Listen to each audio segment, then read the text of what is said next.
खबर ऐसी है कि वॉशिंगटन से लेकर तेहरान तक सन्नाटा पसर गया है। पिछले 24 घंटों में कुछ ऐसा हुआ है जो इतिहास में पहले कभी नहीं हुआ। 400 उड़ानें, 1 लाख टन हथियार और 6500 टन बारूद सिर्फ 24 घंटे में इजराइल पहुंचाया गया है। पेंटागन के टॉप अफसरों के साथ ट्रंप का 45 मिनट का वॉर रूम सेशन खत्म हो चुका है और सूत्रों के हवाले से जो फाइनल असॉल्ट प्लान लीक हुआ है वो रोंगटे खड़े कर देने वाला है।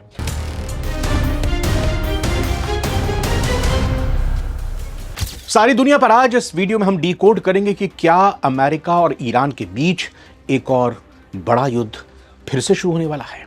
क्या इजराइल को भारी मात्रा में हथियार भेजकर अमेरिका कोई बड़ी तैयारी कर रहा है, कोई बड़ी तैयारी की जा रही है। और क्या डोनाल्ड ट्रंप के पास कोई ऐसा सीक्रेट प्लान है जो दुनिया को चौंका सकता है।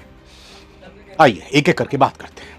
आंकड़ों पर गौर कीजिए। सबसे पहले अमेरिका ने इजराइल के लिए महाब्रिज बना दिया है, एयरलिफ्ट और सी लिफ्ट के जरिए। जी हां, हवाई मार्ग से और समंदर के रास्ते से 6500 टन हथियार महज 24 घंटे में भेज दिए गए। इसमें सिर्फ गोलियां नहीं, इसमें भारी भरकम JLTV joint light tactical vehicles और गाइडेड बम शामिल हैं। पेंटागन यानी अमेरिकी रक्षा मंत्रालय की स्फूर्ति ने दुनिया को हैरान कर दिया है। 400 उड़ानें भरी गईं अमेरिका से इजराइल। ये किसी छोटे मोटे ऑपरेशन की तैयारी नहीं दिखाई दे रही, ये फुल स्केल वॉर की तैयारी है। डिफेंस एक्सपर्ट्स का मानना है कि इतना गोला बारूद तब इकट्ठा किया जाता है जब आपको पता हो कि आने वाले कुछ दिनों में हजारों मिसाइलें दागी जानी है, हमला करना है। क्या इजराइल को ईरान के खिलाफ लॉन्चिंग पैड बनाया जा रहा है कि अब सब कुछ इजराइल के इर्द गिर्द होगा। दावा किया जा रहा है कि अमेरिका ने करीब 400 फ्लाइट्स के जरिए 1 लाख टन हथियार और 65 लाख किलो गोला बारूद मूव किया है। अगर ये आंकड़े सही हैं तो ये हाल के समय की सबसे बड़ी सैन्य तैयारियों में से एक हो सकती है। लेकिन यहां पर एक बात समझना जरूरी है, ऐसी खबरों में अक्सर आंकड़े बढ़ा चढ़ाकर पेश किए जाते हैं, तो हमें इसे पूरी तरह कंफर्म्ड फैक्ट नहीं बल्कि रिपोर्ट्स और दावों के रूप में देखना चाहिए। फिर भी सवाल वही, इतनी बड़ी तैयारी आखिर किस लिए? भाई शांति आप करने जा रहे हैं, सीज फायर की बात हो रही है, सीज फायर चल रहा है, बातचीत की बात हो रही है, लेकिन वहीं इजरायली रक्षा मंत्रालय ने यह बताया कि सामान सैकड़ों ट्रकों से देश भर के सैन्य ठिकानों पर पहुंचा दिया गया है। रक्षा मंत्रालय के मुताबिक ऑपरेशन रोरिंग लॉयन शुरू होने के बाद से इजराइल को अब तक 1,15,600 टन से ज्यादा सैन्य उपकरण मिल चुके हैं। दूसरी तरफ इजरायली रक्षा मंत्रालय ने बताया कि सामान सैकड़ों ट्रकों से देश भर के सैन्य ठिकानों पर पहुंचाया गया है। इजराइल के रक्षा मंत्रालय के मुताबिक ऑपरेशन रोरिंग लॉयन शुरू होने के बाद से इजराइल को अब तक 1,15,600 टन से ज्यादा सैन्य उपकरण मिल चुके हैं। अब इस बीच वॉशिंगटन से खबर है कि ट्रंप ने टॉप मिलिट्री कमांडर्स के साथ 45 मिनट्स की एक बेहद सीक्रेट मीटिंग की है। इसे अंतिम प्रहार की तैयारी कहा जा रहा है। इस मीटिंग में ट्रंप को एक 3 सूत्रीय प्लान, 3 पॉइंट प्लान पेश किया गया आर्मी की तरफ से। अब ये 3 सूत्र क्या हो सकते हैं, एक एक करके समझते हैं इसको भी। पहला ये कि सर्जिकल मिसाइल स्ट्राइक की जाए, ईरान के कमांड एंड कंट्रोल सेंटर्स को पलक झपकते तबाह करने की तैयारी है। गैस पैन पर काम होगा। दूसरा, हॉर्मुज की खाड़ी पर कंट्रोल, टोटल कंट्रोल, ताकि तेल की सप्लाई चेन पर अमेरिका का पूरा कब्जा हो जाए। तीसरा, रिजीम चेंज का दबाव, ईरान के अंदरूनी सिस्टम को पूरी तरह से बचे खुचे रूप में अस्थिर कर देना, तहस नहस कर देना। ट्रंप ने इस मीटिंग में सिर्फ एक सवाल पूछा अफसरों से, क्या हम ईरान को फिर से उठाने लायक छोड़ेंगे? जवाब पेंटागन के पास, अधिकारियों के पास तैयार था। हालांकि ये सब संभावनाएं हैं, आधिकारिक पुष्टि नहीं है। हां, एक्सियोस मीडिया हाउस है, एक्सियोस की रिपोर्ट के मुताबिक अमेरिकी सैन्य अधिकारियों ने ट्रंप के सामने हमले की 3 अलग अलग रणनीतियां पेश की हैं। इनमें से एक योजना बेहद खतरनाक है, जिसे छोटी और जोरदार हमलों की लहर कहा जा रहा है।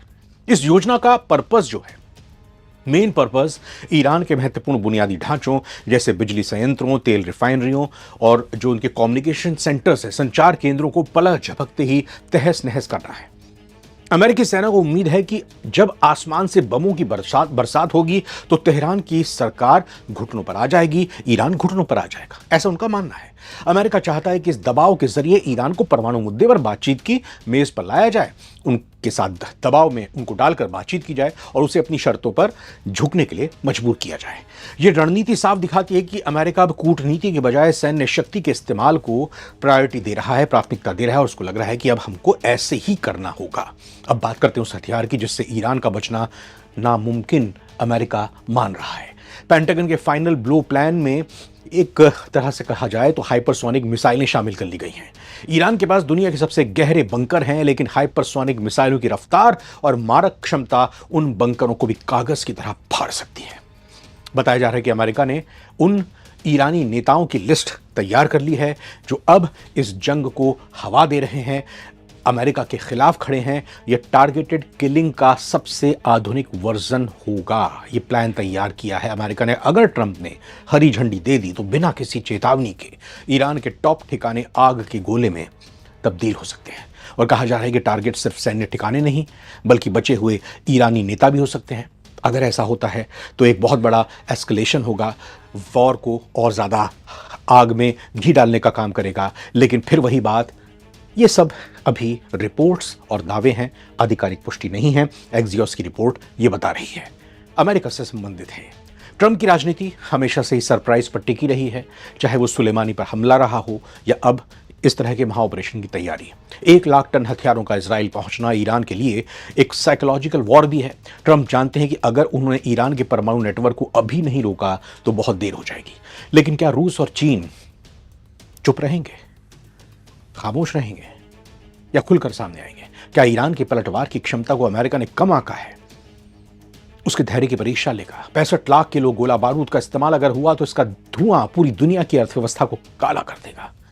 तेल की कीमतें $150 पार कर सकती हैं, यकीन मानिए। क्या ट्रंप अपनी जिद में इस बड़े जोखिम के लिए तैयार है?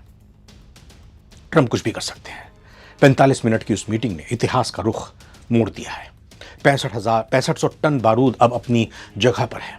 मिसाइलें लॉक हो चुकी हैं और ट्रंप की मेज पर अंतिम प्रहार की फाइल खुली है, दस्तखत करने बाकी है, हरी झंडी देनी बाकी है। क्या आज रात, कल सुबह एक नए मिडिल ईस्ट को देखेंगे या फिर यह सिर्फ दबाव बनाने की एक बहुत बड़ी कूटनीति है? आपको क्या लगता है, क्या अमेरिका को ईरान पर हमला करना चाहिए या फिर बातचीत से ही हल निकलना चाहिए? अपनी राय कमेंट बॉक्स में जरूर दीजिएगा। लेकिन जिस तरह के हालात बने हैं, जिस तरह की तस्वीर बन रही है, वो डरा रही है। जरा सोचिए आप, अभी खुद ट्रंप की तरफ से यह कहा गया कि ईरान का युद्ध तो हमारा खत्म हो चुका है, लेकिन उसमें भी टैक्टिक्स, एक रणनीति ट्रंप की, अमेरिका की मानी जा रही है। क्योंकि 3 मई वो तारीख जब 27 मार्च को यह युद्ध की शुरुआत हुई थी, 27-28 मार्च को जब इस युद्ध की शुरुआत हुई थी, तो उसके 60 दिन 3 मई को पूरे हो रहे हैं। अमेरिका में ये एक प्रावधान है संविधान में कि अगर देश किसी तरह के संघर्ष में किसी दूसरे देश के साथ होता है तो फिर 60 दिन बीत जाने के बाद उसे कांग्रेस, यानी कि जो लोअर हाउस है अमेरिका का, जिसको हम भारत में संसद कहते हैं, वहां पर परमिशन लेनी पड़ती है। परमिशन लेने के लिए आपको न सिर्फ अपने ही पार्टी यानी रिपब्लिकन के सांसदों का समर्थन हासिल करना होगा, बल्कि जो आपके विपक्षी हैं डेमोक्रेटिक, उनका भी समर्थन आपको हासिल करना पड़ेगा। और इसी वजह से माना जा रहा है रणनीतिक तौर पर ट्रंप ने ये ऐलान करके कि युद्ध खत्म हो गया है, उस अपने प्रस्ताव को 3 मई में या 3 मई से पहले संसद में जाकर उसके सामना करने से बचने की ये कोशिश की है, ताकि वो बता सकें कि युद्ध पहले ही खत्म हो चुका है और फिर उसके बाद नए तरीके से 60 दिन के बाद एक नई मियाद, एक नया वक्त, एक नई टाइमिंग शुरू हो जाए। मामला बेहद पेचीदा हो चला है। उम्मीद तो यही है कि शांति जो बनी हुई है कुछ दिनों की, वो आगे परमानेंट कायम रहे। कमेंट करके जरूर बताइएगा आपकी क्या राय है। नमस्कार।